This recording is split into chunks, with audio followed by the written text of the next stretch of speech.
Well, hello and welcome to the session over technology-driven student review tools. My name is Tori McCreary and I am the agri-science teacher at Mooresville High School.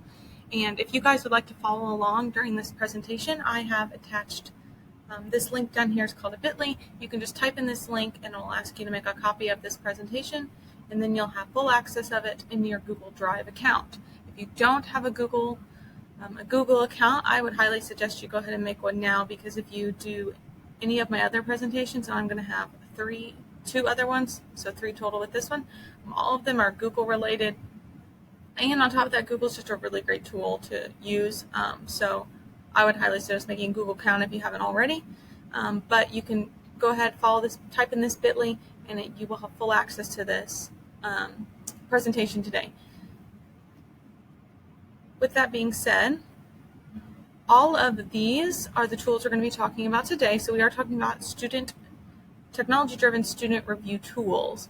And with that being said, all of these logos are linked to take you to the exact website for each tool that we're talking about today. So don't feel like you need to scramble and write notes or take notes down on where to access all these items. Everything is linked in this presentation for you to find at your earliest convenience. So to get started, I've broken them down into 2 categories for you. We have the free version, so 4 free review tools, and then 4 freemium. So they start out free, and then once you use up all the free features, you have to pay to get more of them. They're still great, and the free features are still great about them, but I just wanted to make you aware that you do have to pay for any added features of these tools. So we're going to start over here today with our first one. And our first one is Quizlet Live. I'm going to move this down here. You've probably all heard of Quizlet before. It's a great way to make study groups of vocab words. And now that you've had those study groups of vocab words, you can now turn them into a game called Quizlet Live. And with Quizlet Live, what it does is it randomly pairs your students up into teams, and it's usually 4 people on a team. And then from there, your students have to work together within their teams to answer the question correctly, because they don't see every answer to every question. They only get 4 answers at a time, and so they have to work together with their other teammates to see the remaining answers. And they work, I believe, to get 12 correct first, so the first team to 12 wins. But if they miss even 1 incorrect answer, it takes them all the way back down to 0. So it gets very competitive. We use this a lot for FFAs, contests like CDE practices, livestock skill-a-thon, entomology, forestry, meets. The kids love this game. You can constantly switch up teams on them, make it random, let them pick their teams. It's really up to you how you want to do it. What they do is you go to Quizlet. You pick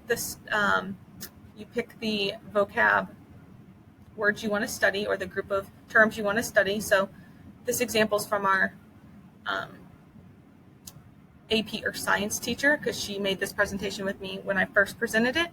And so she has hers by unit. So maybe you're doing unit 1 vocab words. You would then click on that term set. You would then click on Quizlet Live. And then the students go to Quizlet.live and type in this code. And then they have access to the game, which then you would start once everybody's in it. Super simple, easy game. When they're done, it pops out all this good information, like what questions were missed, what was the least missed question, things like that, to help you better help them review. So next one we have is Quizizz. So Quizizz is very similar to Kahoot in terms of how you make it, how it's played. It's just it's based off of accuracy, but it takes the speed away from it. So with Quizizz, students play at their own pace. So my students really like this, especially in smaller classes, because they're not racing to get done first. They're racing to get correct answers, which I like as a teacher because I know they're actually taking their time, and they like because they don't feel all that pressure to just press an answer and hope for the best. But it's set up the exact same as you would if you're familiar with Kahoot. But then you go to joinmyquiz.com, the students enter this code, and then you can start your game.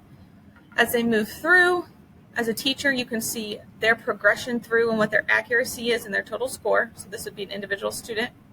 And then once it's all done, you can see each individual student's scores And for the questions, you can see what the accuracy was for each question and what each student missed on each question. So it gives you a lot of really great data to help you determine which questions you need to study more, which questions they know right off the top of their heads. I really like Quizizz because they have a lot of random games. So like we'll do a couple rounds of review and then we'll do like a random Disney quiz or sports quiz, and the kids really like how it mixes that up for them. Our next one is the probably most popular, which is Kahoot. Kahoot was probably the first ever technology review tool out there in a gaming format.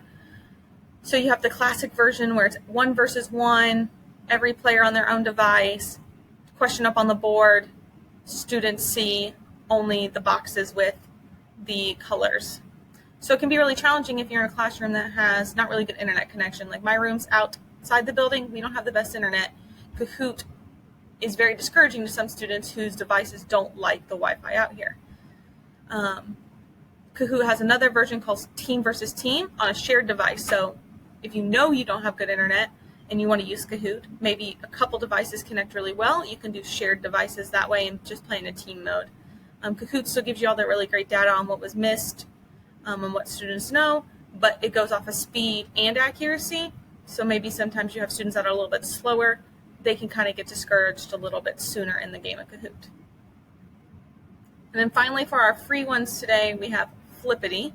So Flippity is all Google Sheets turned into a gaming format. So if you go to Flippity, this is what you would see. You would just see a whole bunch of different types of games. They have Flippity flashcards, a quiz show, random number picker, scavenger hunt, spelling words, hangman, bingo, word scramble, crossword puzzle, word search, matching cards, Mad Libs, tournament bracket. Like they have so much on here, and it's all Google Sheets. So you do have to have a Google account in order to use Flippity, but like I told you earlier, if you don't have one, you should make one now.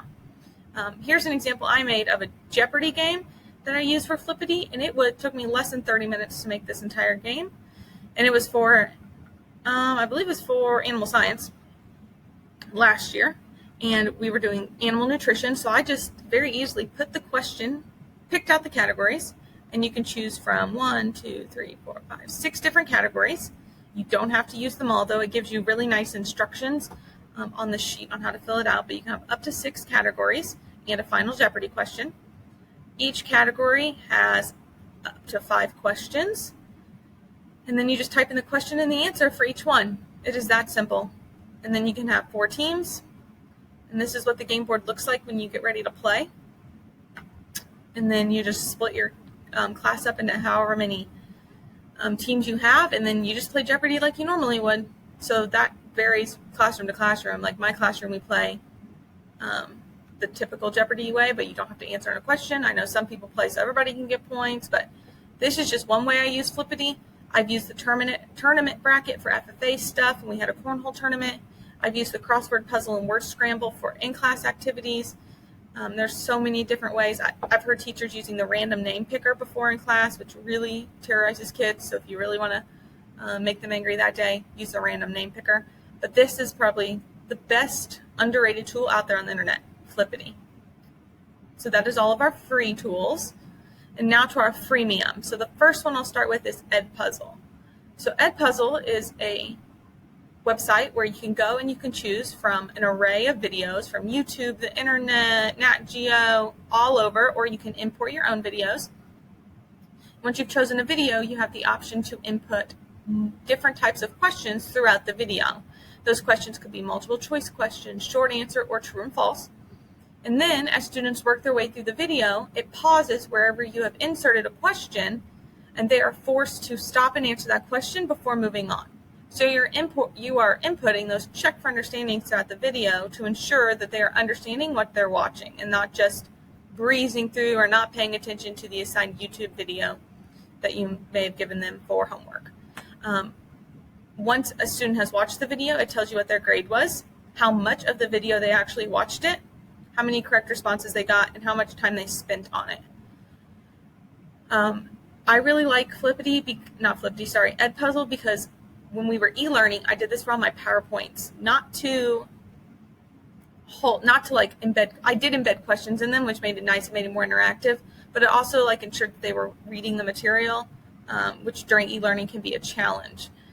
I also plan on using edpuzzle more this next school year to do more of a flipped classroom style, to spend less time lecturing the little that I do lecture over material and spend more time doing hands-on activities.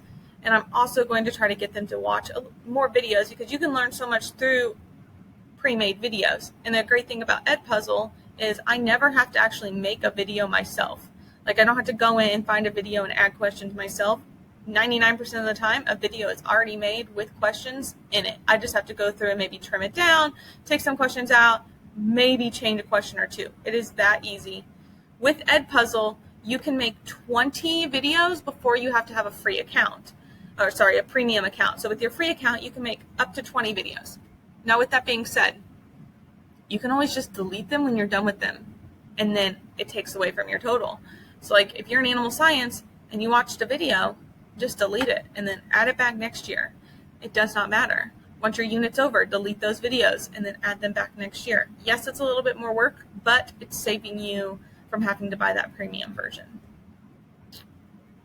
Our next one up is Gimkit. So Gimkit is like Kahoot and Quizizz. It's a gaming review game, but instead of just winning points, you're winning virtual dollars. My students love this game. Like, if you've never played Gimkit before, they love it. They think it's a blast because they're winning money. Then whenever you're winning money, that's automatically way cooler. So with Gimkit, you make a kit, which is your terms. And this does work better with vocab terms, I've learned, or like simple FFA, CDE questions for like entomology works, milk quality questions work on there, meat judging questions can sometimes work, livestock skillathon questions can work, but anything that's like more one answer focus works a lot better for a Gimkit. But you make a kit or just a collection of questions, and then once you're ready, you start the game. And as students play, they earn money or they lose money based off of if they've gotten the question right or wrong.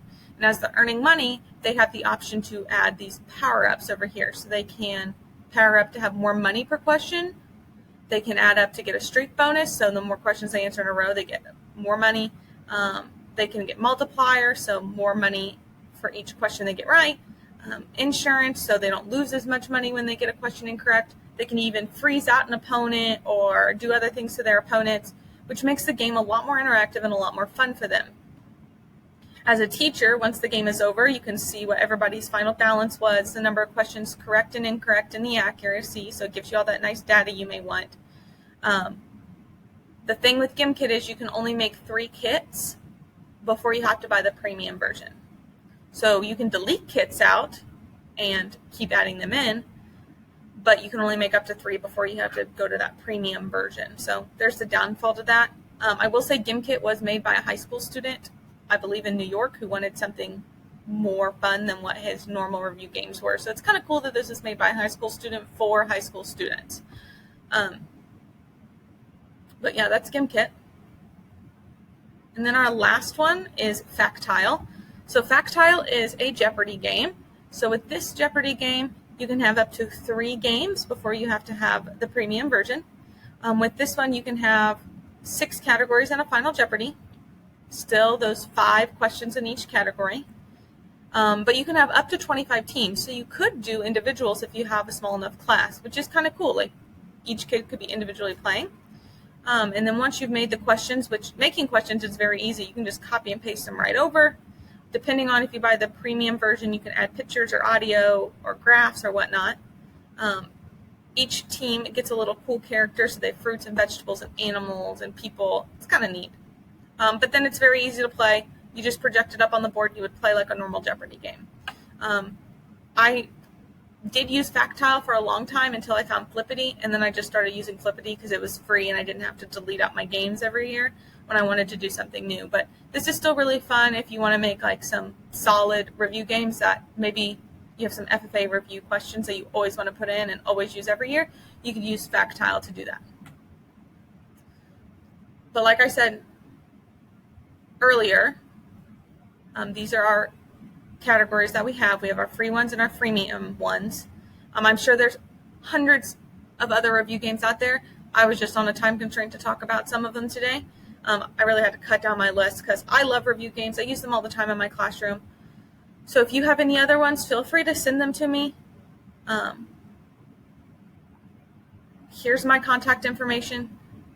Here's my email, my Twitter, and my Instagram if you want to check it out. They're my school ones. I don't post too much, but I try to post. I would also encourage you to check out my other presentations I'll be doing. I'm doing one over just other apps you can use in the classroom, and then I'm doing one over Canvas and Google Classroom for beginners. So if those are things you're interested in, please go check them out. And like I said, if you have any questions, comments, anything, please feel free to reach out to me. And I hope you guys are having a fabulous summer, and good luck to the start of your school year.